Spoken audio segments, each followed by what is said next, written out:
మాస్కోలోని స్బేర్ సిటీని మంత్రి నారా లోకేష్ సందర్శించారు. అక్కడికి చేరుకున్న లోకేష్కు స్బేర్ బ్యాంక్ వైస్ ప్రెసిడెంట్ ఆల్బర్ట్ ఎఫీమోవ్ ప్రతినిధులు స్వాగతం పలికారు.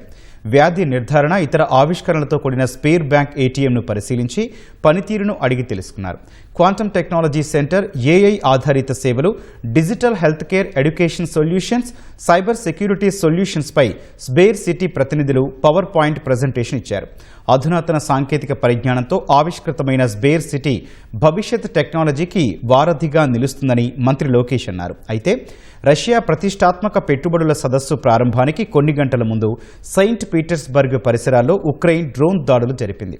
ఆ ప్రాంతమంతా హై అలర్ట్ ప్రకటించారు. ఆ సమయంలో మంత్రి లోకేష్ పెట్టుబడుల సదస్సులో పాల్గొనేందుకు మాస్కో నుంచి సెయింట్ పీటర్స్బర్గ్కు ప్రయాణిస్తున్నారు. దాడుల విషయం తెలిసినా మధ్యలో ఆగకుండా సదస్సుకు వెళ్లారు. షెడ్యూల్ ప్రకారం అంతర్జాతీయ వ్యాపారవేత్తలు, పెట్టుబడిదారులతో వరుస సమావేశాలు నిర్వహించారు. అక్కడి వ్యాపారవేత్తలతో రాష్ట్రంలో ఉన్న పెట్టుబడి అవకాశాలపై సుదీర్ఘంగా చర్చించారు.